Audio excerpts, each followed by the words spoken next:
Shalom Bapak Ibu Saudara yang dikasih Tuhan. Shalom. Semua luar biasa hari ini. Terima kasih buat Tuhan Yesus. Ini semua karena anugerah Tuhan, Bapak Ibu Saudara. Bila saat siang hari ini saya sudah dipilih oleh hambanya. Terima kasih buat Om, Tante, ke Bapak Gembala, kita semua ya. Ini semua karena kemurahan Tuhan Bapak Ibu Saudara ya. Ya, seperti apa yang Pak Gembala katakan, memang kami sudah ikut Pak Gembala sudah cukup lama ya. Amin. 14 tahun. Yes. Beliau tahulah keadaan kita ya. Kita nggak ada yang ditutup-tutupi. Apapun yang kami lakukan semua untuk kemuliaan nama Tuhan Yesus ya. Dan untuk masalah melayani, saya siap selalu. Om tahu keadaan kami ya, keadaan saya. Apabila ada kedukaan dimanapun, selama saya masih sehat, saya kuat, saya siap Om. Amin. Ya kan? Istilahnya kalau misalnya di militer, Om itu komandan kita. Amin. Ya. Kita adalah militer dari kerajaan surga. Amin, Saudara. Haleluya. Ya. Baik, hari ini saya sangat bersyukur saya sudah ditahbiskan ya. Ya, ini semua karena kemurahan Tuhan ya, karena kebaikan Om dan Tante ya. Saat ini saya mau bicara tentang ya, dipilih untuk melayani Tuhan dan jiwa-jiwa. Yes. Saya tidak ada janji dengan Om sebelumnya ya, apa yang akan saya sampaikan pada hari ini. Tapi Tuhan menyerahkan hati saya untuk memberikan tema seperti ini. Amin. Amin. Bagi Bapak Ibu Saudara yang dikasih Tuhan, mau mencatat silakan ya di handphone atau apa ya. Nah, sebelum masuk ke pada tema dipilih untuk melayani Tuhan dan jiwa-jiwa ya, Bapak Ibu Saudara, saya mau menceritakan sedikit latar belakang saya, oke? Yes. Ya kan, pepatah mengatakan tidak kenal maka tidak sayang. Ya, santai aja Bapak Ibu Saudara ya. Nah, jadi bagi Bapak Ibu Saudara mungkin yang tahunya hanya saya dari dulu musik aja, departemen musik ya, koordinator musik dan sebagainya ya. Nah, Bapak Ibu Saudara, puji Tuhan, saya lahir di keluarga orang tua saya, mama ya, yang notabene bukan Kristen ya. Notabene mereka adalah latar belakangnya Buddha ya, artinya mereka ya belum mengenal Tuhan pada saat itu. Tapi pada saat itu saya dari mulai kecil sekolah minggu sama cici saya yang sekarang di Taiwan tuh, cici saya nomor 2 Ciung. Itu kami dari sejak kecil dibawa ke gereja untuk datang kepada Tuhan, ya kan? Ayo kenal Tuhan. Karena juga kita masih kecil, masih musik SD gitu kan, dibawa kepada Tuhan. Nah, pada saat itu singkat cerita saya lahir di Jakarta ya, tahun 73 Bapak Ibu Saudara. Nggak kelihatan tua ya? Masih muda ya, karena kita di dalam Tuhan roh kita berapi-api Bapak Ibu Saudara. Amin. Kita harus menyala-nyala di dalam Tuhan. Amin. Bapak Ibu Saudara. Nah, pada saat saya ingat sekali, saya dulu rajin sekolah minggu. Dari kecil tuh udah mendengar yang namanya kisah Daud, ya kan, kisah Yunus, kisah Sakyus dan sebagainya, itu udah makanan sehari-hari. Saya sangat aktif dari segede Brandon gitu kan, rajin ke gereja. Nah, akhirnya saya ingat saya dibaptis tahun ya 1990 ya, di gereja GPDI. Siapa yang tahu GPDI? Ya, gereja penuh dengan iman. Amin. Itu biasa orang singkatnya GPDI, gereja penuh dengan iman ya, pada gereja Pantekosta di Indonesia. Nah, tahun 90 itu tepatnya tanggal berapa? Bapak Ibu Saudara mau tahu? 17 Agustus. Itu kan artinya apa? Hari kemerdekaan ya. Sangat mudah dihafal di kepala saya. Yes. Makanya saya tidak lupa. Hari baptis saya dikasih sama Bapak Gembala saya yang di GPD, Yosua. Saya nggak meminta nama itu, saya nggak meminta. Biasanya hamba Tuhan itu peka. Dia akan memberikan nama baptis dengan seseorang, apalagi ditahu itu jemaatnya kan, pasti sesuai dengan arahan Tuhan. Nggak sembarangan kan? Mungkin Bapak Gembala kasih nama, oh Daniel, oh Gideon, ya kan, dan sebagainya. Saya diberi nama Yosua. Sebenarnya apa sih arti nama Yosua itu kan? Apalagi kita lihat sekarang itu viral ya kan, tembak penembakan Yosua.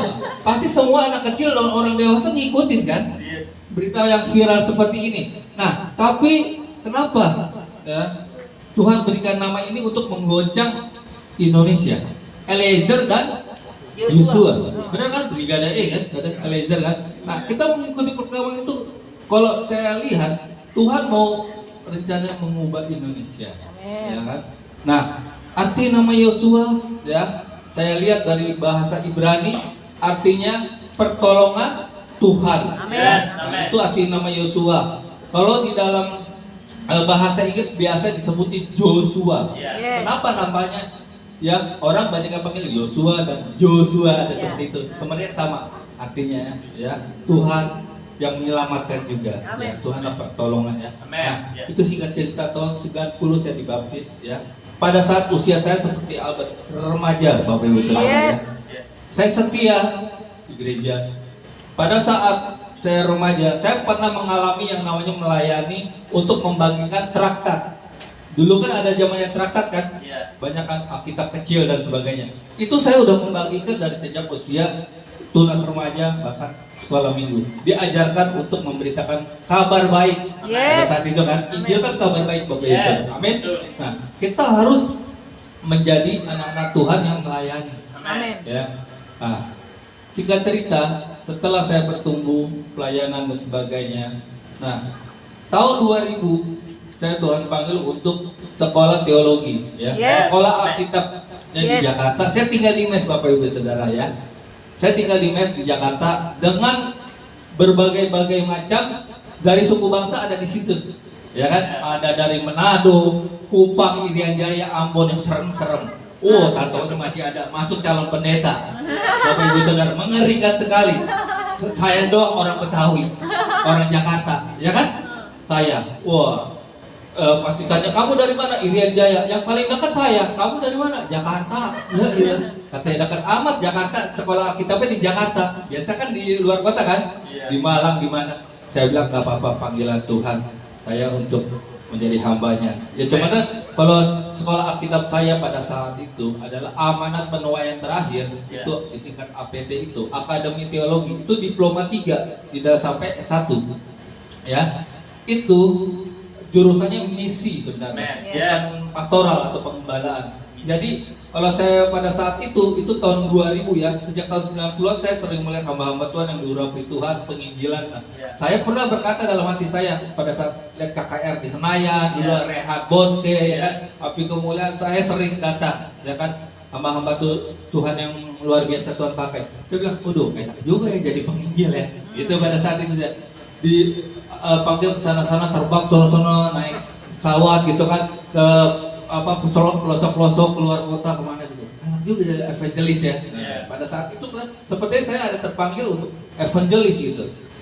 Tapi panggilan Tuhan bagi saya akhirnya di sekolah teologi itu, begitu saya masuk tahun 2000, lulus kan tahun 2003, 3 tahun Bapak Ibu Saudara. Ternyata saya pikir sekolah teologi itu udah kayak sekolah malaikat, nanti gak? Nggak ada yang mencuri lagi, nggak ada yang tusuk sono tusuk sini gitu kan, semua aman-aman aja, soalnya kan kayak malaikat, ya kan, calon pendeta, bener nggak, sekolah Alkitab, ya kan, di pikiran saya pasti itu orang benar semua nih yang masuk nih. Pas begitu saya masuk asrama, saya masuk kelas 1 kan, 31, ternyata dugaan saya meleset Bapak Ibu Saudara. Tahu apa yang terjadi di asrama? Misalnya kita pun makan ya kan, lagi berdoa begini, meleng sedikit itu tempe goreng bisa hilang di piring. Meleng sedikit ayam goreng kita serius ini bisa hilang karena orang-orang itu iseng pada dasarnya. Dia bilang haleluya, puji Tuhan, doa semua merem. Pas begitu amin, yang anak baru dikerja, ya tempe saya mana?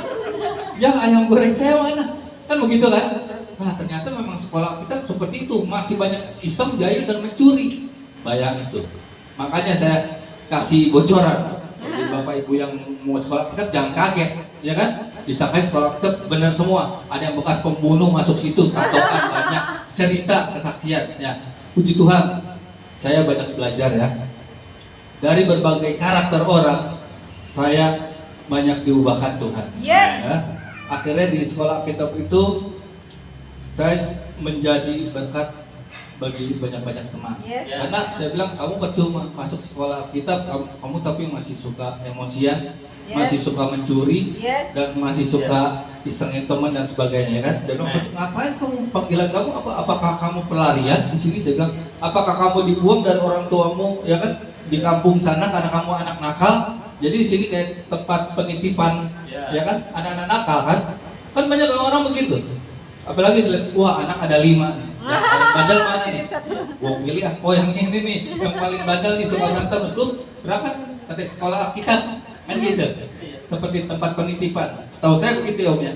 Tata. Nah, apa yang terjadi Bapak Ibu Saudara?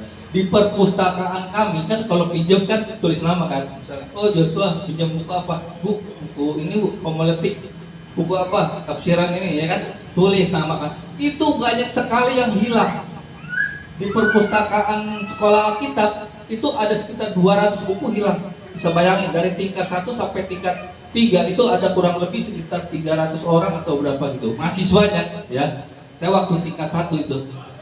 Saya sampai geleng kepala, ya ampun, saya pikir ini tuh yang namanya sekolah Alkitab, ya kan? Kaget saya. Kok banyak maling-maling ya, mencuri ya? Gak ada ngaku. Muka-muka kayak malaikat semua kalau kumpul di aula gitu kan. Kan semua duduk tuh ya. Nanti gantian giliran si A, si B dijadwalkan pujian, khotbah gitu kan, bawa firman segala macam. Itu di hadapan dosen-dosen. Ditegurlah sama dosennya gini.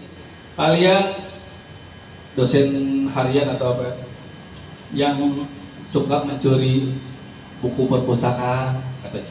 Tolong dikembalikan. Itu bukan milik kalian. Kalau kalian pinjam lupa nulis, bawa ke tempat pelayanan katanya kan. Biasa kan kami pelayanan keluar kan Sabtu atau Minggu lah bikin dari asrama gitu. Tulis kan. Banyak yang tidak menulis, makanya di perpustakaan menyusut bukunya. Ya kan? Banyak yang hilang. Saya di situ baru tahu. Ternyata di sekolah Alkitab bukan seperti dugaan saya malaikat semua. Ternyata banyak yang begitu. Tahu saudara yang lebih parah lagi, ada yang mau tusuk-tusukan, bunuh-bunuhan. Kelas 1 orang Kalimantan Dayak ketemu sama orang Manado yang notabene bekas preman, ya kan? Satu asrama, masalah kecil, ya kan? Masalah kecil. Mungkin masalah setel musik terlalu keras, ya kan? Dia mau berdoa, terganggu dan sebagainya. Ditegurlah anak kelas 1 sama kelas 3 umpamanya. Si Welly, saya masih ingat kawan saya dari Kalimantan. Dia bilang, kamu nggak tahu saya siapa? Saya jagoan orang Manado dulu, kabar. Dia bilang, saya ABK pelaut katanya. Udah pernah bunuh orang. Memang orang itu pernah bunuh orang kan, tapi udah bertobat sebenarnya. Cuman karena emosi, si Welly teman saya kelas 1 dari suku Dayak Kalimantan. Dia bilang, kamu nggak tahu saya?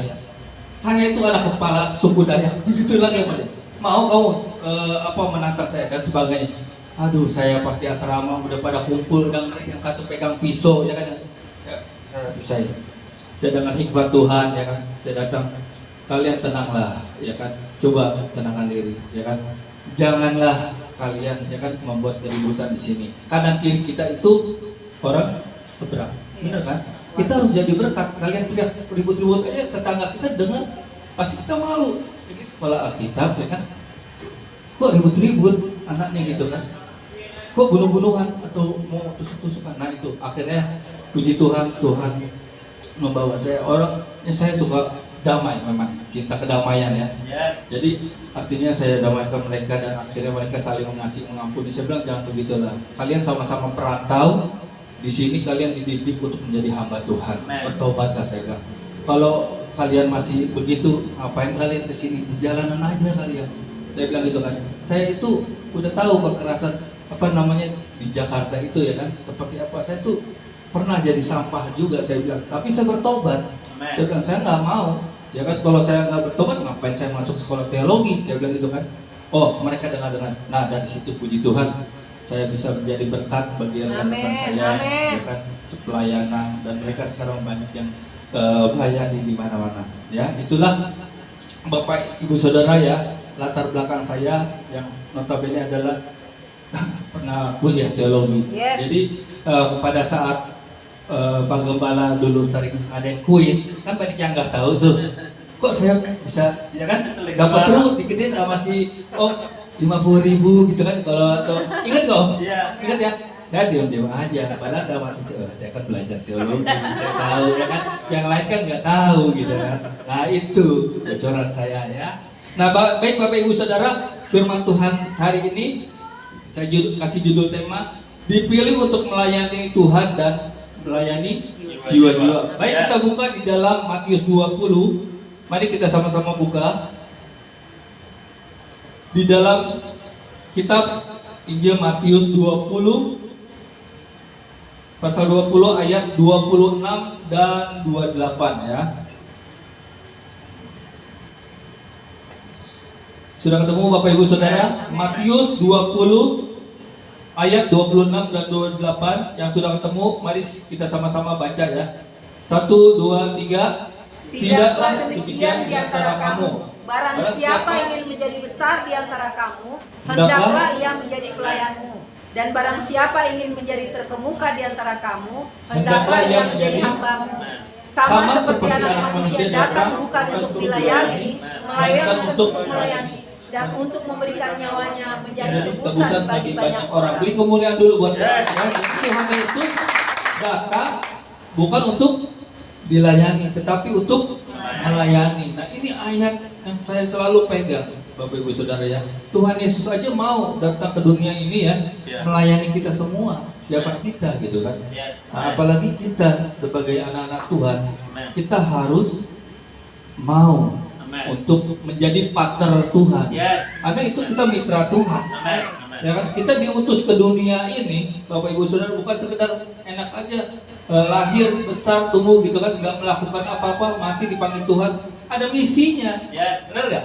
Tuhan punya tujuan untuk membuat kita itu ada di dunia, apalagi kita disebut ya kan domba di tengah serigala. Nah ini ayat ini Bapak Ibu Saudara ya. Nah jadi coba Bapak Ibu Saudara boleh mencatat kalau mau ya firman Tuhan hari ini yang Tuhan taruh di dalam hati saya. Apa tujuan Tuhan di dalam hidup Anda dan saya saat ini? Ada 3 hal ya. Bapak Ibu Saudara boleh ingat atau catat. Ada 3 hal misi Tuhan di dalam kehidupan kita semua. Amin Bapak Ibu Saudara. Amin. Yang pertama ya ada 3 hal. Yang pertama kita buka sama-sama di dalam Lukas pasal 10 ayat 3. Lukas pasal 10 ayat 3. Baik, saya bacakan bagi Bapak Ibu Saudara, ini ayat yang sudah tidak asing lagi. Lukas 10 pasal 10 ayat 3. Pergilah, sesungguhnya aku mengutus kamu seperti anak domba ke tengah-tengah serigala. Ngeri Saudara. Ya, artinya apa? Ya kan? Kita itu domba. Domba itu apa sih?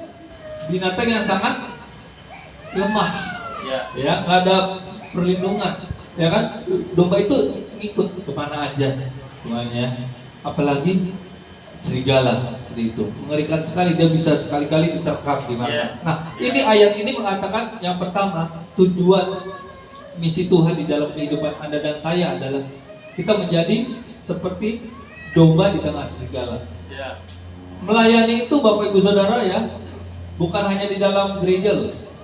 Jangan keliru, banyak orang yang namanya melayani atau pelayanan itu harus di mimbar ya. No, tidak harus. Di mana kita ditempatkan oleh Tuhan, Bapak Ibu Saudara ya, baik di pekerjaan, di lingkungan kita, ya kan, di mana kita berada, kita harus melayani. Benar nggak? Jangan kita jadi bos, kita apa namanya tinggal enak nyuruh orang, perintah orang dan sebagainya. Itu bukan kehendak Tuhan yang mau. Tuhan bilang apa? Kita harus menjadi pelayan. Ya kan? Kita harus melayani. Ya. Nah. Di dalam dunia kita melihat orang sekuler aja, orang umum aja, kita lihat presiden kita, Pak Jokowi, kurang apa dia, ya kan? Dia orang nomor 1 di Indonesia, ya kan? Terkenal di seluruh dunia, tapi dia apa? Melayani. Dia rendah hati, benar nggak, Bapak Ibu Saudara? Dia turun ke pelosok-pelosok daerah, dia turun ke kampung-kampung belusukan, gitu kan? Itu yang saya bersyukur punya presiden kita seperti Jokowi. Bapak Ibu Saudara harus bersyukur. Ya. Banyak orang yang bilang, oh dia begini-begini. Pasti orang baik itu ada pro dan kontranya. Benar?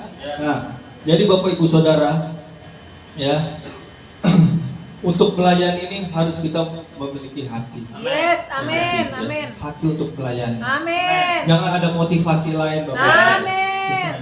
Saya dipanggil Tuhan ini untuk melayani, tidak ada motivasi lain. Yes. Segala kemuliaan hanya untuk nama Tuhan. Amin. Aduh, saudara. Yes. Ya.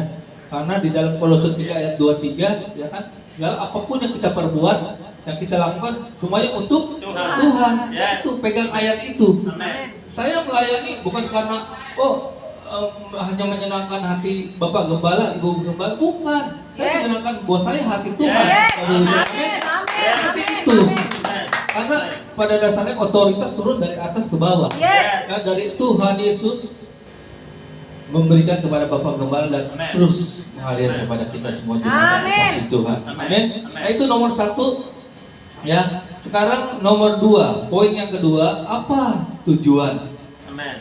misi Tuhan di dalam kehidupan Anda dan saya mengenai hal melayani? Ya, Yes. nomor 2, supaya kita menjadi berkat bagi banyak orang. Amen. Ya, artinya Amen. melayani jiwa-jiwa. Yes. Ya, Bapak Ibu Saudara, coba kita buka di Lukas 4 ayat 38.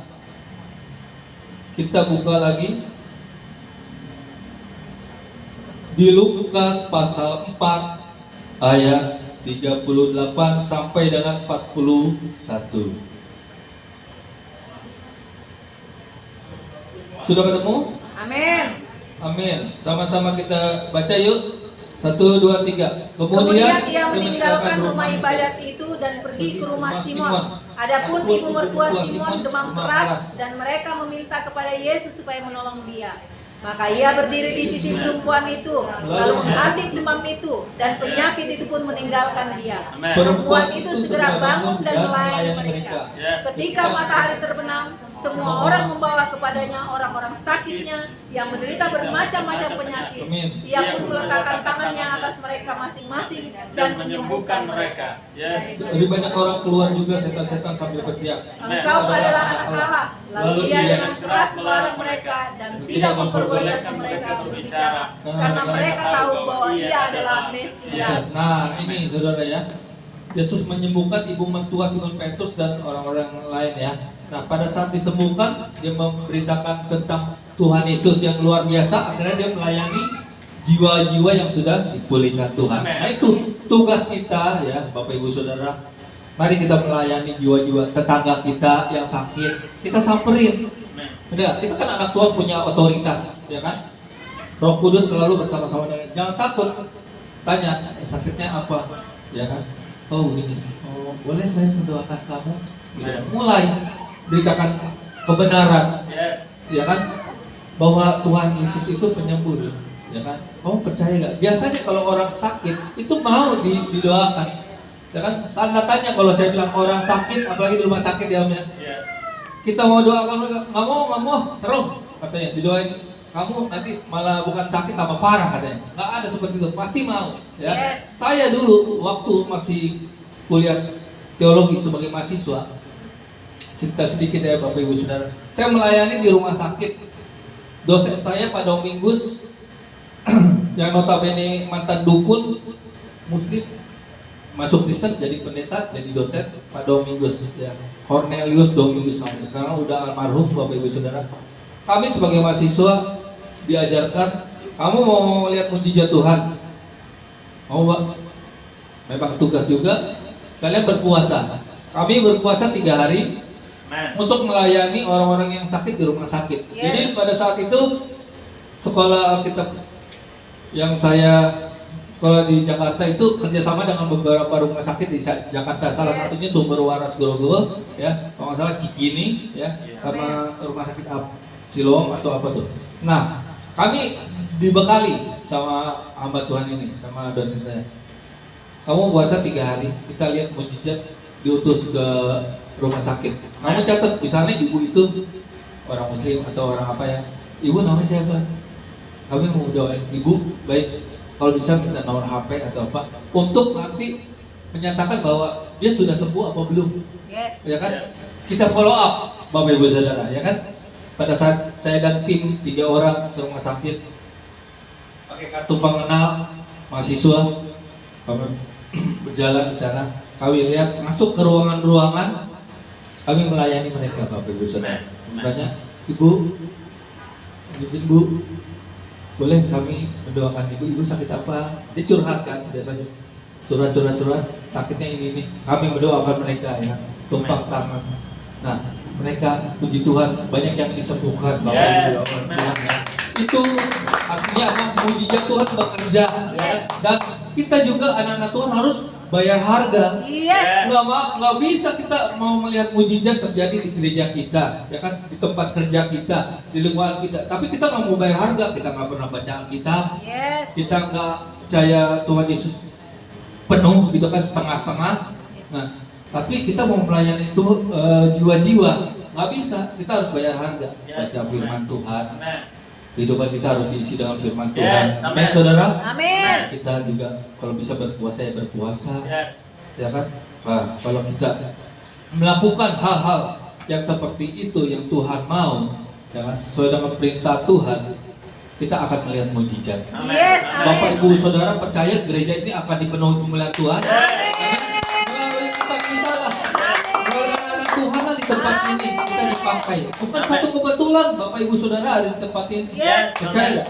Nggak ada suatu kebetulan di dalam dunia ini. Semua udah Tuhan rencanakan. Yes. Pak Felix bisa berada dengan kita, bergabung Yes. untuk melayani tempat ini, ya kan? Adik kita Fajar, Anton, Pak Beni, semuanya yang di sini yang melayani Yes. Tuhan ya. Yes. Itu semua Tuhan sudah Yes. Amen. pilih, sudah Amen. tepat. Yes. Tinggal kalian bagaimana caranya mengoptimalkan, ya kan? Yes. Bagaimana caranya talenta kita terus kita Yes. upgrade. Amin. Kan gitu. Amen. Ya. Nah, yang lain tinggal menyusul. Ya. Yes. Nah, begitu karunia-karunia yang Tuhan berikan bagi gereja kita pada saat ini yang dibicarakan oleh gembala kita, ya, pasti nanti karunia-karunia itu mulai muncul. Ada karunia Amin. mengajar, Yes. ada Amin. karunia talenta, ya kan? Amin. Yes, ada karunia kenabian, Yes. ada karunia penginjilan. Amin. Itulah yang tertulis di dalam firman Tuhan. Amin, Bapak Ibu Saudara. Amin. Itu karunia akan diberikan kepada kita. Yes. Asal kita taat, Amen. kita mau sungguh-sungguh melayani Tuhan, Amen. kita berserah, pasti Tuhan berikan, Yes. ya Amen. kan? Kalau dalam apa pandangan saya, gitu, Tuhan itu menginginkan setiap anak-anak yang sudah dipilih, ya, itu harus memberikan hidupnya untuk Tuhan, Amen. Yes. melayani. Yes. Amen. Jangan saya nggak bisa ini, nggak bisa itu. Jangan, Bapak Ibu Saudara, ambil kesempatan ini ya. Yes. Memang tidak harus melayani di mimbar sekali lagi ya. Apapun bentuk pelayanan yang kalian lakukan, mau itu bantu beres-beres, Yes. maupun multimedia, Yes. maupun nyapu-nyapu, bantuin Bapak Gembala, Ibu Gembala, beresin bangku, tidak akan sia-sia. Amin. Tuhan catat, malaikat Tuhan Yes. catat, bener kan? Amin. Wah, Brandon dari kecil udah mulai bantu-bantu misalnya di gereja. Tuhan pasti ingat, Amen. Amen. Tuhan pasti catat, Yes. bener nggak? Itu apa yang kita tabur pasti akan kita tuai. Amen. Nah, saya kan menaburnya sudah lama, Yes. ya kan? Amen. Saya menaburnya sejak saya kecil, Bapak Ibu Yes. Saudara. Amen. Makanya puji Tuhan, Tuhan pelihara sampai sekarang. Yes. Amen. Saya setia Amen. untuk melayani. Dimanapun saya ditempatkan, saya harus tetap setia Amen. Amen. melayani Tuhan. Amin. Melayani jiwa-jiwa. Yes. Amen. Nah, itu saudara. Nah, baik Bapak Ibu Saudara, yang poin ketiga, ya, apa tujuan misi Tuhan di dalam kehidupan kita semua sebagai anak-anak Tuhan? Nomor 3 adalah supaya kita dapat memenangkan jiwa melalui karunia-karunia yang sudah Amen. Tuhan Yesus Amen. berikan, Amen. ya kan? Coba Yes. kita buka Roma 12 ayat 6 dan 8. Roma pasal 12. Kita sama-sama belajar kebenaran firman Tuhan. Roma Yes. pasal 12 ayat 6 sampai 8. Sudah Bapak Ibu Saudara ketemu? Saya bacakan ya. Amen. Roma pasal 12 ayat 6 dan 8. Demikian firman Tuhan. Demikianlah kita mempunyai karunia yang berlain-lain menurut Yes. kasih karunia yang dianugerahkan kepada kita. Amen. Jika karunia itu adalah untuk bernubuat, baiklah Kita kita melakukannya sesuai dengan iman kita. Jika Yes. karunia kita untuk melayani, baiklah kita melayani. Jika karunia untuk mengajar, baiklah kita mengajar. Amen. Jika karunia untuk menasihati, baiklah kita menasihati. Siapa yang membagi-bagikan sesuatu hendaklah ia melakukannya dengan hati yang ikhlas. Siapa yang memberi pimpinan hendaklah ia melakukannya dengan rajin. Siapa yang menunjukkan kemurahan hendaklah ia melakukannya dengan Sukacita. Nah, Amin. ini firman Tuhan yang ngomong, Bapak Yes, Ibu Saudara amen, ya. amen. Jadi apa? Karunia untuk melayani, baiklah kita melayani. Nah, mengajar, ajar. Entah di situ ya. Nah, demikian Bapak Ibu Saudara, marilah ya. Oleh karena itu, Bapak Ibu Saudara, ya. Marilah kita ambil bagian di dalam pelayanan, di dalam Yes, pelayanan. amen. Bapak Ibu. Amin. Kesempatan ini hanya sekali. Kita nggak tahu kapan hidup kita berakhir. Yes. Ya, saya aja puji Tuhan 2 tahun 3 tahun terakhir ini corona ya yang begitu dahsyat ya, banyak yang meninggal ya, teman di kantor udah 2 orang meninggal kan. Nah, itu Bapak Ibu Saudara, ini karena kemurahan Tuhan. Yes. Amin. Hidup ini adalah kesempatan Amen. untuk melayani. Amen. Kan ada pujian seperti itu, Yes. ya kan? Amen. Nah, kapan lagi kita jangan jadi penonton saja, Yes. ya kan? Ambil bagian di dalam melayani. Kita Amen. support, saling mendorong, ya kan? Amen. Adik kita, rekan kita, orang tua kita, ayo maju bersama-sama bertumbuh di Yes. tempat ini. Amin, saudara. Amen. Itulah tujuan Tuhan untuk anak-anak Tuhan di Amen. tempat ini, Bapak Ibu Yes. Saudara. Nah, ya. Amen. Terakhir, Bapak Ibu Saudara ya, saya catat di sini, Bapak Ibu Saudara, tujuan makan ya, kita tiap hari makan kan, makan nasi, bukan sekedar untuk kenyang dan puas. Kan banyak orang, saya makan, yang penting saya kenyang dan puas. Ternyata bukan hanya itu. Saya baca di artikel ini, saya tulis tujuan makan bukan sekedar hanya kenyang dan puas, tetapi lebih untuk kesehatan. Yes. Karena kan banyak orang yang makan sembarangan, akhirnya apa? Gak sehat, sakit-sakitan dan sebagainya. Itu. Nah, jadi tujuan makan bukan sekedar kenyang dan puas, tetapi lebih untuk kesehatan Amen. jasmani kita. Dan tujuan kita mendengarkan firman Tuhan bukan sekedar memuaskan perasaan kita, tetapi agar kita selalu hidup di dalam kebenaran firman Tuhan. Yes. Amen. Baik, ini hari ini firman Tuhan yang saya sampaikan. Semoga kita semua boleh menjadi pelayan-pelayan Tuhan. Amin. Yes, Boleh yes, bersama-sama yes, yes. kita menjadi mitra Tuhan Yesus. Kita akan berbesar kerajaan Tuhan, dan gereja ini akan Tuhan pakai secara luar biasa sehingga jiwa-jiwa banyak dimenangkan melalui kepada yes, ibu dan yes. saudara. Ya. Amen. Amen. Baik, kita akan pujian. Hidup ini adalah kesempatan, Amin. Bapak Ibu Saudara. Yes. Kita sama-sama memuji pujian ini. Amen.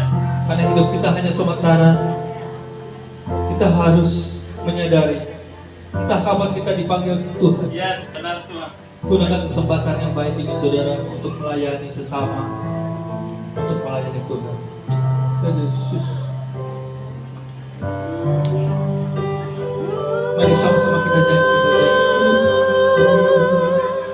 Hidup ini Ada Yes, Tuhan. Amen. katakan hidup ini untuk melayani Tuhan. Hidup ini saya minta singer bantu saya bukan jangan sia-siakan yang Tuhan hidup ini hanya sebentar. Hidup ini adalah kesempatan. Saya udah makin berdiri Bapak Ibu Saudara, angkat tangan ini. Oh haleluya Tuhan. Yes, Tuhan. Amen. Oh haleluya Yesus. Hidup ini. Terima kasih Tuhan Yesus untuk hari ini Bapak Kau bukakan kami kebenaran Tuhan. Mari sungguh-sungguh saudara.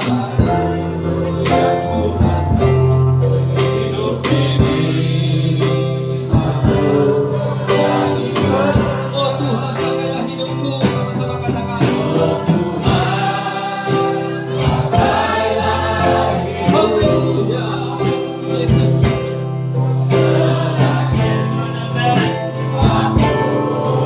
Ampuni Tuhan, bila kami Tuhan Yesus sering menolak pelayanan. Mari saudara sungguh-sungguh di dalam hidup ini. Pakai hidup saudara untuk melayani Tuhan. Oh Tuhan. Mari angkat tanganmu saudara.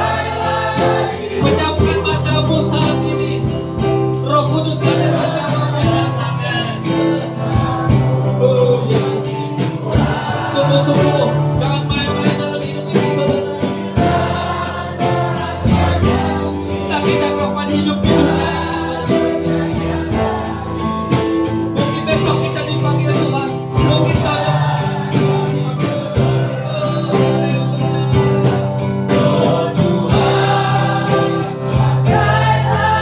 Yang mau melayani Tuhan, taruh kanatmu saudara.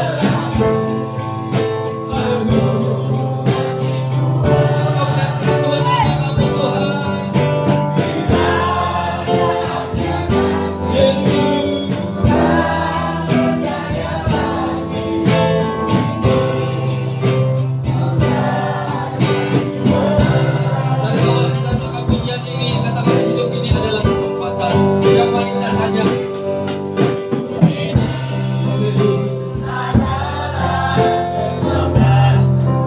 Benar Tuhan,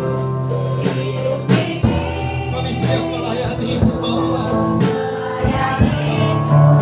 Kami siap menjadi partner ya Tuhan. Amin Tuhan.